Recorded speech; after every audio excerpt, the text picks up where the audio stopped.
Israël, c'est mon genre, c'est ma famille, c'est mon genre au sens étymologique du mot. C'est moi.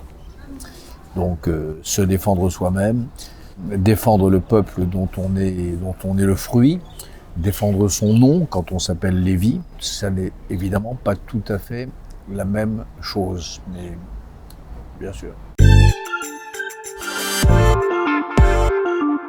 Bernard-Henri Lévy, merci d'être encore une fois en Israël. Chacun de vos voyages est un événement ici pour les francophones qui vivent ici.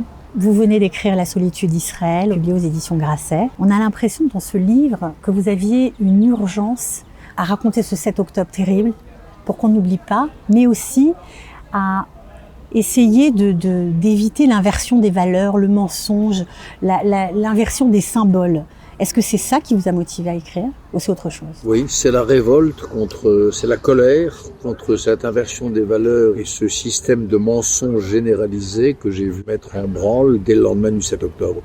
Parce que moi, le 7 octobre, je suis arrivé le 8. Je m'attendais à un élan de solidarité mondiale, à un élan de fraternité et de sororité planétaire. Il y a eu ça pendant 3 minutes et demie.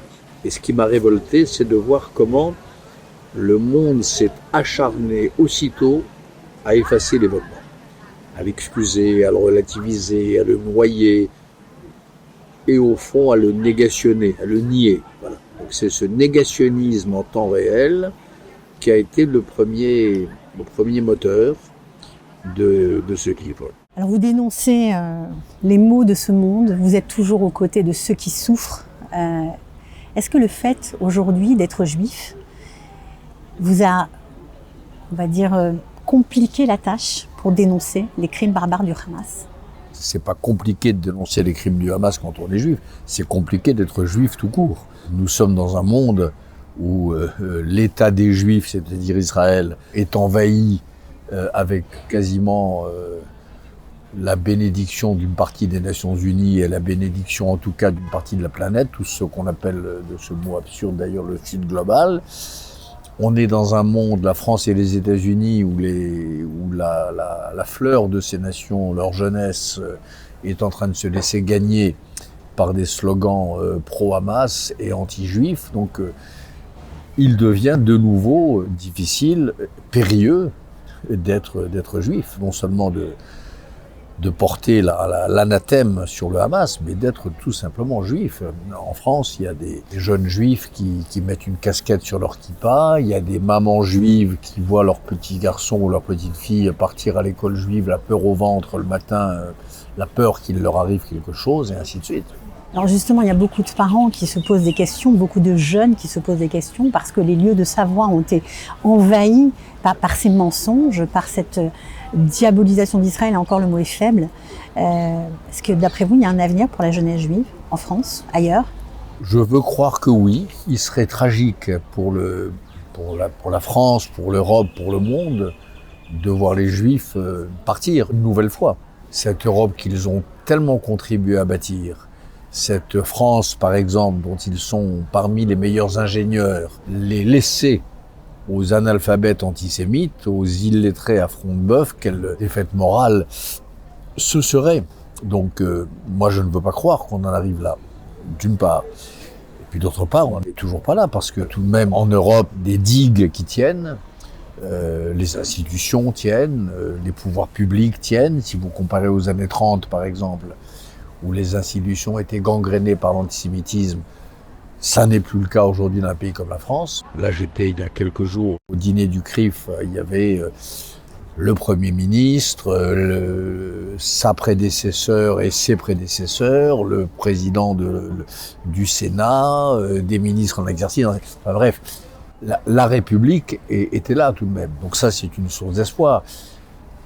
Autre source d'espoir, c'est la jeunesse juive qui ne se laisse pas faire, qui ne se laissera pas mener au désastre sans réagir, qui est une jeunesse armée intellectuellement, armée spirituellement, ce qui est la meilleure des armes, Donc je pense, moi, que le temps de la résistance est loin d'être passé. Alors c'est un thème qui vous est cher. Je crois que déjà en 1977, lorsque vous avez écrit un livre, La barbarie à visage humain, vous disiez qu'il fallait résister. Votre livre aujourd'hui, La solitude d'Israël, c'est ça? C'est votre façon de résister? C'est un livre de résistance, oui. Résistance à la bêtise, résistance aux mensonges, résistance aux clichés et résistance à la vague de haine qui déferle sur Israël et sur les Juifs. Mais comment on résiste en France aujourd'hui quand on a 18 ans? Comment on fait? En donnant la contradiction aux imbéciles endoctrinés par LFI, la France insoumise, en résistant à tous les idiots utiles du Hamas, en rappelant qu'Israël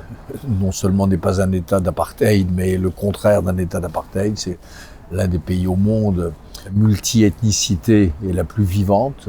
Il y a en Israël 20% d'Arabes musulmans qui jouissent de absolument, ça va de soi, mais enfin encore mieux en le disant, tous les droits civiques régnant en démocratie. Donc voilà, il faut rappeler des choses comme ça. Faut faire de la pédagogie? Ouais, faire de la pédagogie. La résistance, c'est aussi la pédagogie. Alors, évidemment, vous êtes insurgé contre l'impunité du Hamas. Vous n'arrivez pas à comprendre pourquoi on en est là. Nous non plus, on ne comprend pas. En Israël, on ne comprend pas pourquoi le Hamas n'a jamais été condamné par aucune institution internationale.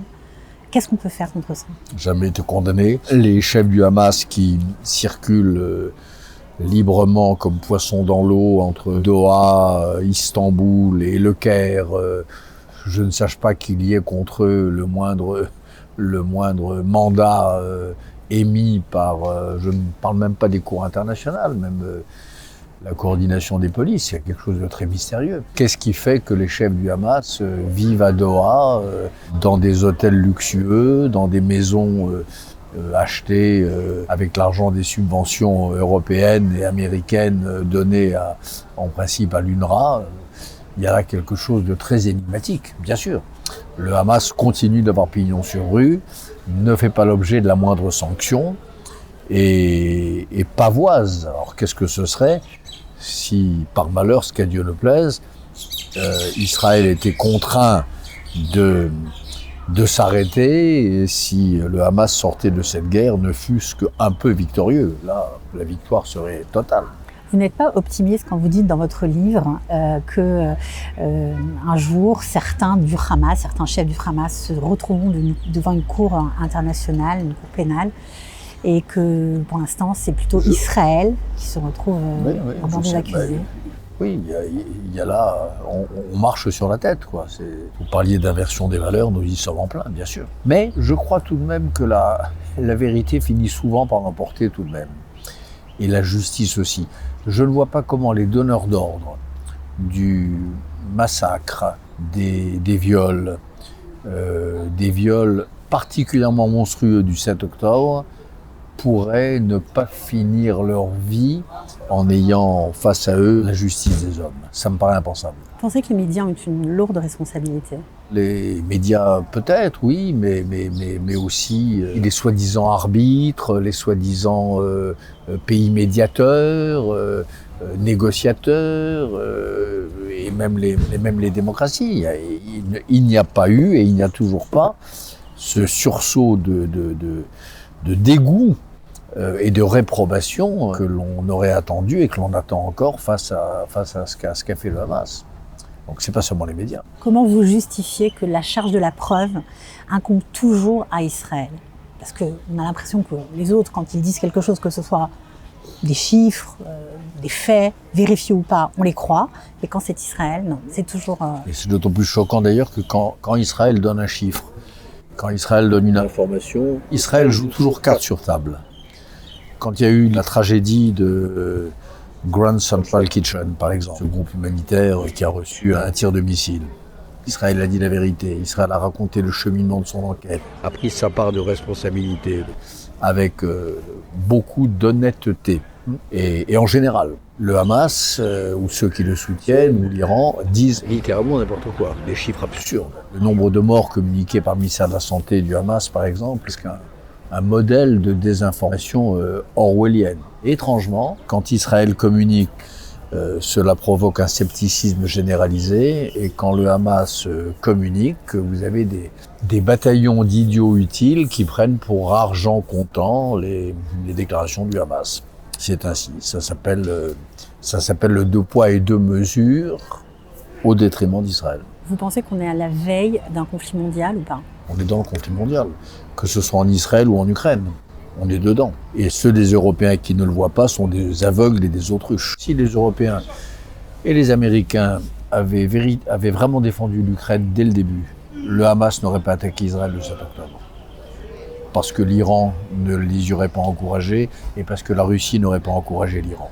L'ordre du monde eût été changé si, ça j'en suis convaincu, c'est pas le nez de Cléopâtre, si les Américains n'avaient pas quitté honteusement Kaboul il y a 3 ans et s'ils n'avaient pas réagi de manière si timorée à l'invasion totale de l'Ukraine en février 2022, je pense que le Hamas n'aurait pas envahi Israël.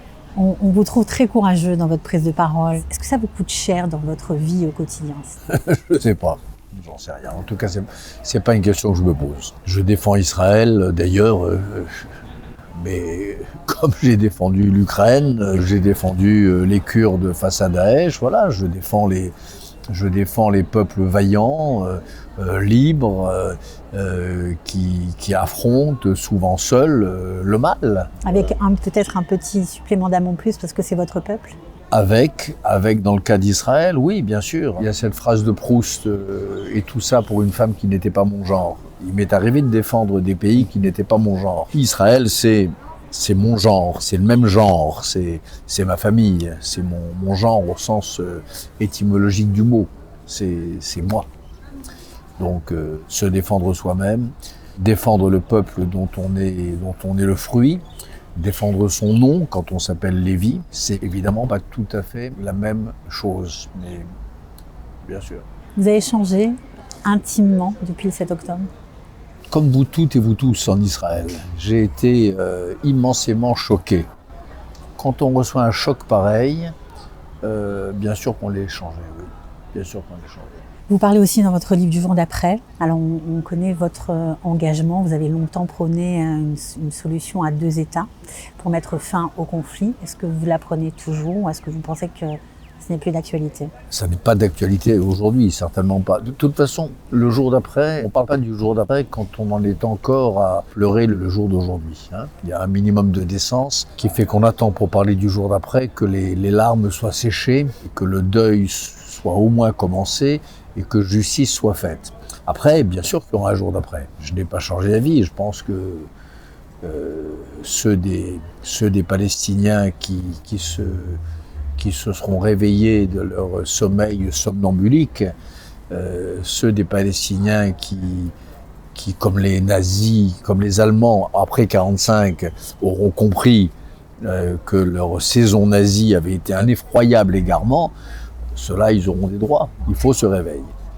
Il faut que cette page soit tournée. C'est-à-dire qu'en gros, tant que le Hamas, sous son nom, sous un autre nom, l'autorité palestinienne telle qu'elle est, qui n'a toujours pas condamné vraiment, même pas du tout le 7 octobre, ce sera tout ça qui sera en place et qui représentera les aspirations palestiniennes, il n'y a ni État, ni rien du tout de possible, naturellement. Ça fait déjà 7 mois que le 7 octobre est passé.